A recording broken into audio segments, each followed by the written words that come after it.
প্ৰিয় ছাত্ৰ ছাত্ৰীসকল তোমালোকক পুনৰবাৰ পল্লৱী পাঠশালালৈ স্বাগতম জনাইছোঁ। আজি আমি অনুশীলনী 1E ৰ 6 নম্বৰ প্ৰশ্নখিনি সমাধান কৰিম। ইয়াৰ আগৰ ভিডিঅ'ত তোমালোকে 5 নম্বৰ প্ৰশ্নলৈকে সমাধানসমূহ পাব পাৰিবা। যদি ভিডিঅ'খিনি চোৱা নাই তোমালোকে ভিডিঅ'খিনি আগতে চাই ল'বা। এতিয়া আমাৰ 6 নম্বৰটোনো কি দিয়া আছে চাওঁ। 6 নম্বৰ দিছে তলৰ যোগফলবোৰ উলিয়াই ৰোমান সংখ্যাংকনত প্ৰকাশ কৰা। এতিয়া আমাৰ দিয়া হৈ আছে কিছুমান প্ৰতীক দিয়া হৈ আছে আমাৰ ৰোমান সংখ্যাংকৰ প্ৰতীকবিলাক দিয়া হৈ আছে। আমি সেই প্ৰতীকবোৰ প্ৰথমতে হিন্দু আৰবীয় পদ্ধতিত অৰ্থাৎ হিন্দু আৰবীয়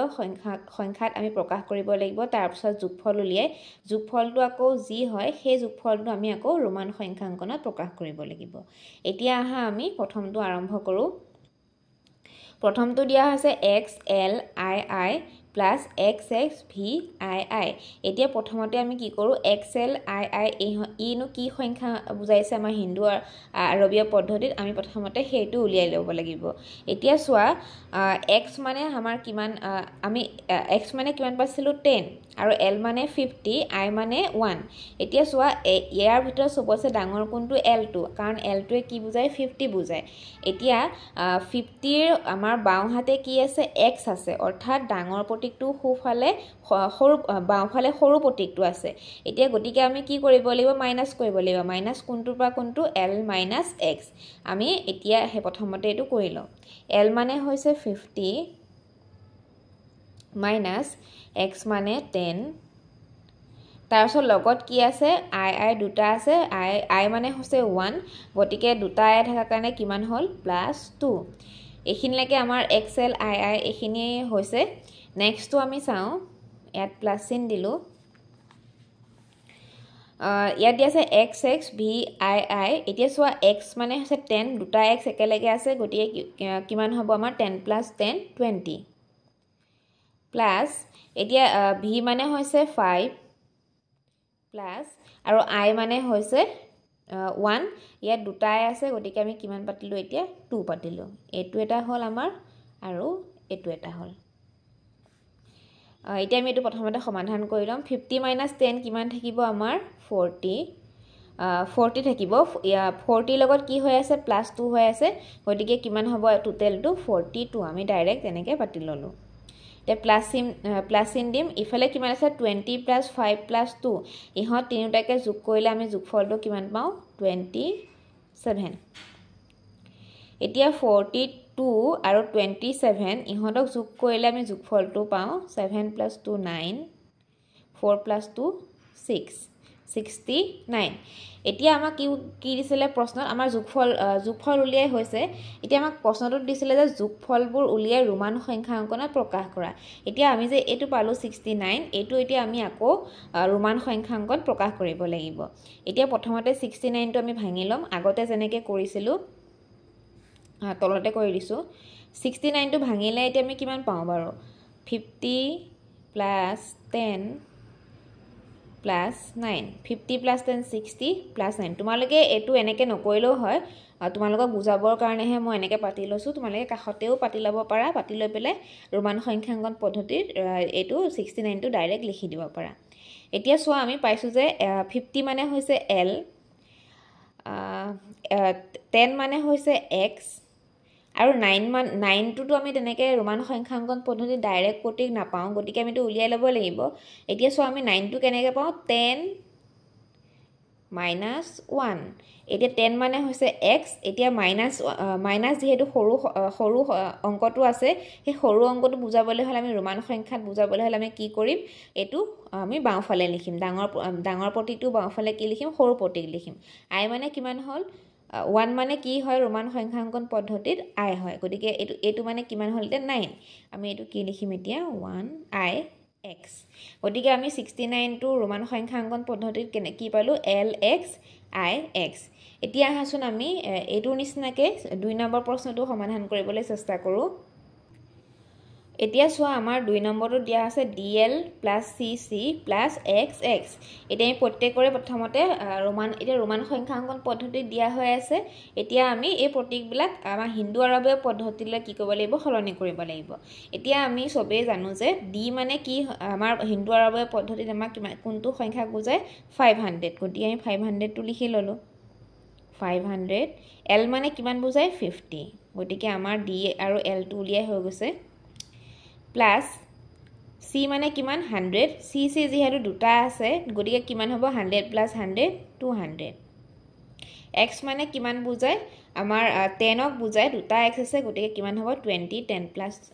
10 20 নেক্সট এটা আমি আহিলে 500 + 50 কৰিলে পাম 550 প্লাস এটো আমি ডাইৰেক্ট কৰি দিলো 200 ৰ লগত 20 যোগ কৰিলে কিমান হয় 220 এতিয়া আমি দুইটা যোগ কৰিলে আমি যোগফলটো পাও 770 550 + 220 যদি আমি যোগ কৰো তেতিয়া হলে আমি কিমান পাও 770 এতিয়া আমি আকৌ 770 টো কি কৰিব লাগিব ৰোমান সংখ্যাঙ্কন পদ্ধতিত প্ৰকাশ কৰিব লাগিব গতিকে আমি প্ৰথমতে এইখিনিতে কাখতে কৰি লওঁ 770 ক যদি আমি ভাঙো তেতিয়া হলে কিমান পাম 500 + 200 + 70 এটা 500 মানে আমি সকলোৱে জানো কোনটো প্ৰতীকক খুচাই আমি পাও যে d এ 500 ক খুচাই এটা 200 আছে 200 মানে কি 100 + 100 আমি 100 ৰ কিয় ললো কাৰণ আমি 200 ৰ কাৰণে তেনেকে প্ৰতীক নাথাকে ৰোমান সংখ্যাঙ্কন পদ্ধতিত গতিকে আমি 100 + 100 কে আমি ভগাই লম এই 200 ত কিমানটা c আহিব দুটা c কাৰণ এটা c কি বুজায় 100 ক বুজায় তাৰপিছত 70 এটা 70 টো এতিয়া 70 টো যদি আমি ভাগ কৰি দিও তেতিয়া হলে আমি কি পাও 50 + 20 এটা 50 মানে কিমান L আৰু 20 মানে আমি ভাগ কৰি দিব পাৰো x ত কাৰণ x মানে হৈছে 10 আৰু 10 + 10 20 হয় গতিকে আমি এতিয়া x কেটা পাতিম দুটা পাতিম তাৰ মানে 772 যদি আমি ৰোমান সংখ্যাঙ্কন পদ্ধতিত প্ৰকাশ কৰো তেতিয়া হলে আমি পাও d c c l x x এতিয়া হাসুন আমি 3 নম্বৰ প্ৰশ্নটো সমাধান কৰিবলৈ চেষ্টা কৰো 3 নম্বৰটো দিয়া আছে mcc + cl এতিয়া প্ৰথমতে আমি হিন্দু আৰবীয় পদ্ধতিত প্ৰকাশ কৰি ল'ব লাগিব এতিয়া আমি জানো যে m মানে হৈছে কিমান 1000 এ c মানে হৈছে 100 দুটা c আছে তাৰ মানে কিমান হ'ব এটো +200 এটো সাগে নিশ্চয় তোমালোকে এটা বুজি পাইছা আমাৰ প্লাস কিমান দিয়া আছে c মানে কিমান 100 আৰু l মানে কিমান 50 গতিকে আমি এই দুটা যেহেতু যোগ কৰিব লাগিব 100 + 50 কিমান পাও আমি 150 এতিয়া আমি কি যোগ কৰিব লাগিব 1000 + 200 + 150 এতিয়া আমি এই গুটেই কেটা যদি যোগ কৰো তাৰ যোগফলটো আহিব 1350 আমি কিমান পালো যোগফলটো 1350 এতিয়া আমি 1350 কি কৰিব লাগে ৰোমান সংখ্যাঙ্কন পদ্ধতিত প্ৰকাশ কৰিব লাগে আমি আগৰ দৰে ভাগ কৰি লম 1350 ইয়াত ভাঙি ললো 1000 1000 যোগ 300 যোগ 50 এতিয়া 1000 আমি কিমান পাও m 300 ত আমাৰ আমি 300 ত ডাইৰেক্ট প্ৰতীক নাপাও গতিকে আমি কি কৰিব লাগিব 100 ত আমি ভগাই ল'ব লাগিব 100 যদি আমি তিনটা যোগ কৰো তেহলে আমি কিমান পাও 300 এটা 100 মানে কি খুচাই আমাক c ৰে খুচাই এটা আমাৰ c টো কেবাৰ হ'ব তিনিবাৰ হ'ব 100 + 100 + 100 300 নেক্সট আমাৰ কিমান থাকিলে এটো 50 আমাৰ কোনটো প্ৰতীকে খুচাই l গতিকে এতিয়া আমি যদি 1350 ৰোমান সংখ্যাঙ্কন পদ্ধতি প্ৰকাশ কৰিব লগা হয় তেতিয়া হলে আমাৰ কি আহিব m c c c l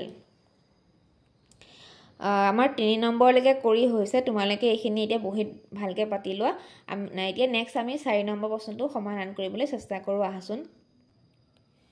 এতিয়া আমাৰ 4 নম্বৰটো দিয়া হৈ আছে DCC + CIX এতিয়া D মানে কিমান পাও আমি 500 আৰু C মানে হৈছে 100 আৰু এফালেও C মানে 100 এ হ'ব এতিয়া আমি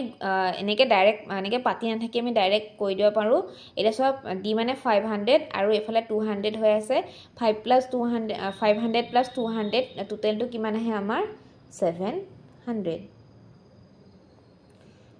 প্লাস ইফালে দিয়া আছে CIX C মানে কিমান আমাৰ 100 আৰু ix মানে কিমান হ'ব এটা তোমালোকে নিশ্চয় চাগে গম পাইছা x টো ডাঙৰ প্ৰতীকৰ বাওঁফালে কি আছে i আছে i মানে হৈছে 1 সৰু প্ৰতীকটো আমাৰ কি আছে বাওঁফালে আছে গতিকে কি হ'ব এটা বিয়োগ হ'ব কোনটো পা কোনটো x ৰ পৰা i টো অৰ্থাৎ আমাৰ x ৰ পৰা i টো বিয়োগ কৰিলে মানে 10 ৰ পৰা 1 বিয়োগ কৰিলে থাকিব কিমান আমাৰ 9 গতিকে এতিয়া আমাৰ কি হ'ব এতিয়া আমাৰ যেটো 9 পালো 9 টো কি হ'ব c অৰ্থাৎ 100 ৰ লগত আমাৰ কি হ'ব যোগ হ'ব এতিয়া আমি কিমান পালো 109 তোমালোকক এটো ডাইৰেক্ট মই পাতি দিছো 109 এতিয়া 700 ৰ লগত যদি আমি 109 টো প্লাস কৰো তেতে হলে আমি যোগফলটো কিমান পাও 809 এতিয়া 809 পালো 809 টো আমি এটা কি কৰিব লাগে ৰোমান সংখ্যাঙ্কন পদ্ধতিত প্ৰকাশ কৰিব লাগে এতিয়া 809 টো প্ৰথমতে ইয়াতে কাখতে ভাঙিল 809 টো ভাঙিলে আমি পাম 800 plus 9 এটা সোয়া 800 ৰ কি আছে বাৰু 500 আছে হয় না 800 টো আমি ডাইৰেক্ট তেনেকে ৰোমান সংখ্যাঙ্কন পদ্ধতিৰ মান নাপাও বা নখুচাই আমাক কোতে কি কৰিব লাগিব ভাঙি লব লাগিব প্ৰথমতে ভাঙিলে কেন পাম 500 plus 300 plus 9 এতিয়া সোয়া 500 মানে আমাক কি বুজায় ৰোমান সংখ্যাঙ্ক প্ৰতীকটো হৈছে d এটা 300 টো নাপাও আমি ডাইৰেক্ট প্ৰতীক গতে কি কৰিব পাৰো ভাঙি লব পাৰো কেনেকে ভাঙিব পাৰো 100 plus 100 plus 100 অৰ্থাৎ 100 কিটা পাম আমি 3টা পাম এটা 100 এ কিমান কিন্তু প্ৰতীকক খুচাই c গতিকে যেহেতু 3টা আছে 100 গতিকে আমাৰ c কেটা হ'ব 3টা হ'ব আৰু নেক্সট হৈছে 9 এটা 9 টো বুজাবলৈ হলে আমি গম পাই আছো যে 9 টো কেনেকে খুচাই লিখে i x গতিকে এতিয়া যদি আমি 809 ক ৰোমান সংখ্যাঙ্কন পদ্ধতিত প্ৰকাশ কৰো তেতিয়া হলে আমাৰ কিমান আহিব d c c c i x গতিকে আমাৰ 4 নম্বৰ প্ৰশ্নটো সমাধান হৈছে আমি এটা শেষৰ প্ৰশ্ন অৰ্থাৎ 5 নম্বৰ প্ৰশ্নটো সমাধান কৰিবলৈ চেষ্টা কৰিম